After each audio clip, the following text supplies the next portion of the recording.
महाराष्ट्राच्या इतिहासामध्ये यशवंतराव चव्हाणांच्या भूमीमध्ये काल सातारा जिल्हा परिषदेच्या निवडणुकीमध्ये पद्धतीने हुकुमशाही पद्धतीने सत्तेच्या असलेल्या अधिकारातून या ठिकाणी जी निवडणूक जिंकण्याचा आविर्भाव भाजप आणि बिबट्यामध्ये आहे, आज त्याचे पडसाद हे विधानसभा आणि विधान परिषदेमध्ये उमटलेले आहे। खरं म्हटलं तर सत्तेचा बहुमत असताना सुद्धा या सत्तेच्या बहुमतापेक्षा आपल्याला सामदाम दंडभेद फोडा आणि तोडा या नीतीप्रमाणे भाजपच्या लोकांनी ज्या पद्धतीने निवडणूक जिंकली ही लोकशाहीचा खून आहे आणि याचा आज पडसाद या ठिकाणी विधानसभा आणि विधान परिषदेमध्ये उमटलेले आहेत। दुर्दैव एवढंच आहे की 37चा आकडा असताना 2 शिवसेने शिंदे गटाचे, 2 राष्ट्रवादीच्या असलेल्या अजितदादा गटाचे 4 उमेदवार पहिले फोडण्यात आले। मी सत्य परिस्थिती अगदी परमेश्वराला स्मरून सांगतो, लता करणे म्हणून माझ्या असलेल्या मतदारसंघातल्या निवडून आलेल्या सदस्या यांना जबरदस्ती 2 वेळेला या असलेल्या ठिकाणाहून नेण्यात आलं। त्यांची मानसिकता इच्छा नसताना सुद्धा त्यांना तशा प्रकारचा दबाव टाकण्यात आला, आमिष देण्यात आली। गेले राज्यामध्ये कोणत्याही निवडणुका लागल्या की एकाच वेळेला जिल्हा परिषद अध्यक्ष आणि उपाध्यक्षाचे निवडणूक महाराष्ट्रामध्ये डिक्लेअर होतात।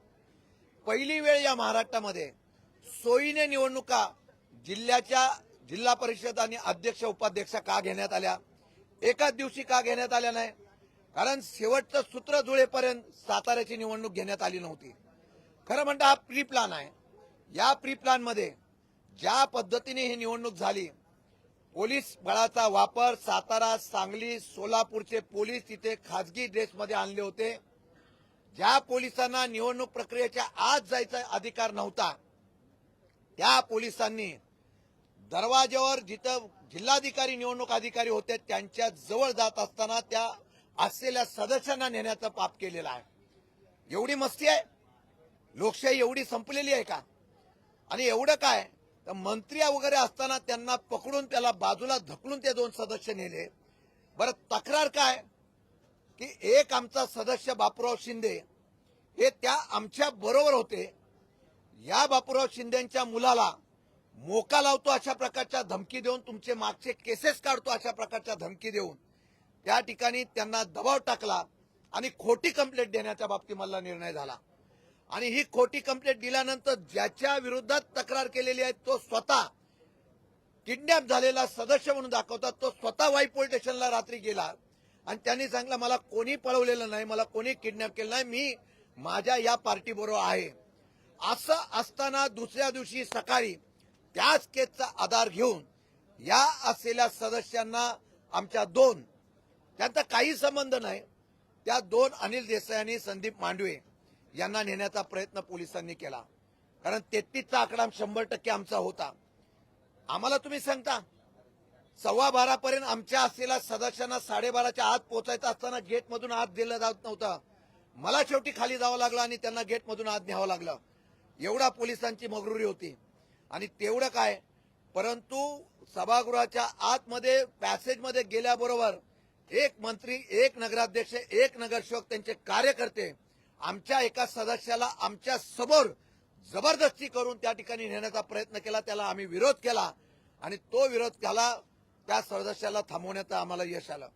वरती गेल्यानंतर सभागृहाच्या पॅसेजमध्ये आम्ही जात नाही, पण त्या पॅसेजमध्ये नेऊन त्या ठिकाणी 2 लोकांना पोलिसांनी या ठिकाणी नेण्याचं पाप केलं नाही म्हणून त्यांना 2 सदस्य, कारण ती बेरीज जुळत नव्हती म्हणून करण्यात आलेला।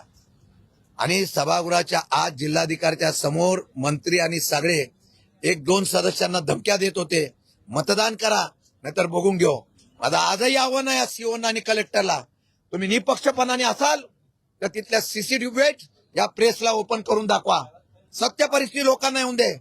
सभागृहामध्ये मंत्री खोटं बोलतात, सरळ सांगतात की पोलिसांना धक्काबुक्की, पोलिसांना दादागिरी कोणी केली। पोलिसांना दादागिरी करण्याच्या बाबतीत मला निर्णय घेतला नाही।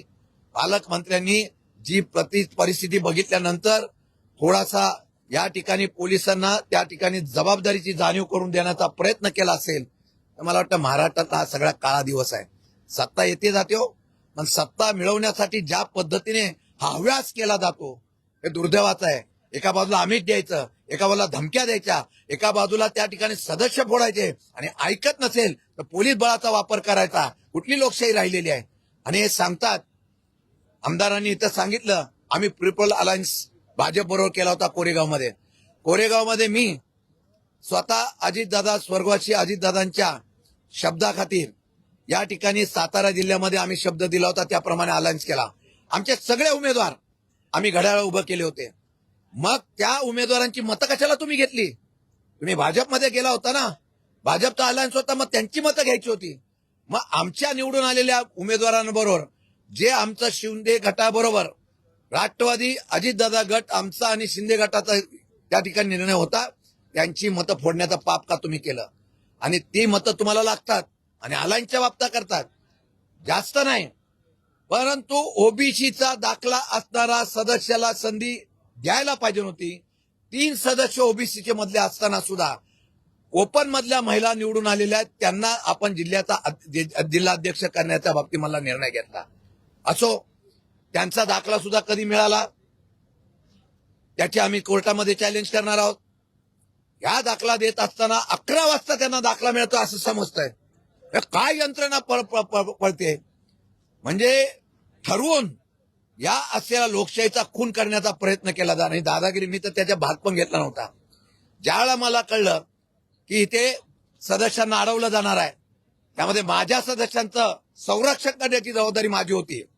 मी कुठल्याही प्रक्रियेत नव्हतो, पण अशा प्रकारच्याला उत्तर देण्यासाठी मी तिथं उपस्थित राहिलो होतो. म्हणजे मला वाटतं की आरोप प्रत्यारोपापेक्षा जर सरकारला खरं ह्याच्यामध्ये सरकारची प्रतिमा भाजपची प्रतिमा प्रचंड मलिन झालेली आहे. जिल्ह्यामध्ये नाराजगी आहे.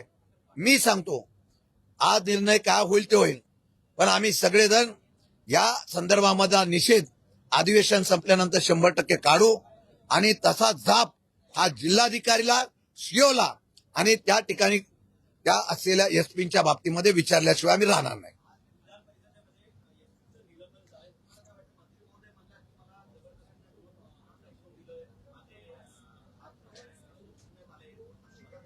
असं आहे की एखाद्या वेळेला राज्याचे उपमुख्यमंत्री त्याच्याशी बोलतात, एका वेळेला पालकमंत्री म्हणून ते शंभूराजे स्वतः बोलतात. आपण स्वतः सांगताय की असं काही होणार नाही आणि तसं सांगून सुद्धा तुम्ही करताय.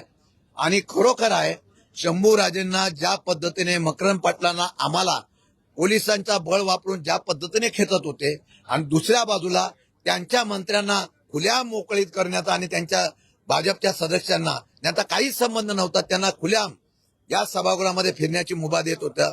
ही पार्सलिटी होती. या ठिकाणी हा झालेला लोकशाहीचा खून आहे आणि लोकशाहीचा खून यशवंतराव चव्हाणांच्या भूमीमध्ये होऊन देणार नाही. जर सरकारने कारवाई करावी, नाही केली तर आम्ही रस्त्यावर उतरणार आहोत. मात्र एकीकडे जयकुमार गोरे म्हणतात की एसपीची चुकी नाहीये, शंभूराज देसाईने कुठल्याही प्रकारची धक्काबुक्की झालेली नाही. जयकुमार गोरे सरळ सरळ बोलतात, त्यांनी एसपीची पाठराखण केली आहे. असं आहे की ज्यांनी मदत केली त्यांचं ते पाठराखण करणार ना, त्याच्याशिवाय सत्ता आलीच नसती ना. 33 सदस्य आमचे 100% होते. 4 फोडून सुद्धा 33 सदस्य आमचे होते. त्या लता कर्णीला फोडलं, ते कसं फोडलं त्याचा इतिहास मला माहिती आहे ना, आम्हाला माहिती आहे तो. त्यामुळे त्यांनी काय सांगायची गरज नाहीये.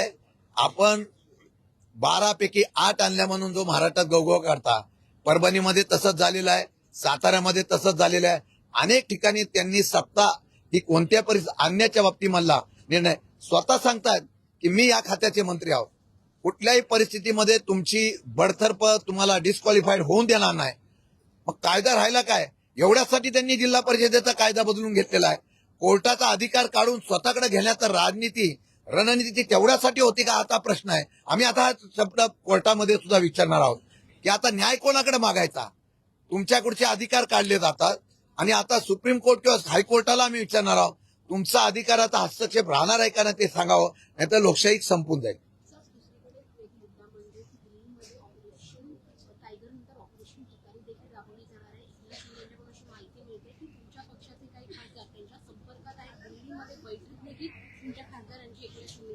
मला हे कळत नाही. एवढं बहुमत असताना ह्यांचे आमदार फोड, ह्यांचे खासदार फोड, ह्यांचे सदस्य फोड, ह्यांचं हे कर, हे कशासाठी चाललेलं आहे कळत नाही. मला 100% खात्री आहे की तिथं सुप्रियाताई आहेत, आमचे सगळे खासदार आहेत, ते पूर्णपणाने पवार साहेबांच्या विश्वास ठेवून एक संघ आहे. ह्या बातम्या पेरल्या जातात, अस्थिरता निर्माण करण्याचा प्रयत्न करतो. हा भाजपचा एक रणनीतीचा भाग आहे. एक शेवटचा प्रश्न मराठीमध्ये तर साताऱ्याचं एक प्रकरण आहे ते समोर काढलं गेलं अशोक खरातेच्या प्रकरणाला दाबण्यासाठी काय कारण का एकनाथ शिंदेचे देखील लहान बरेचसे नेते आहेत. नाही, याचा काही संबंध नाही. अशोक खरातांचा प्रश्न आता सभागृहामध्ये निघेल. कुठल्याही प्रकारे त्याचा संबंध नाही. ही घडलेली घटना ताजी होती, त्याचा प्राधान्य देणं आम्हाला कर्तव्य वाटलं.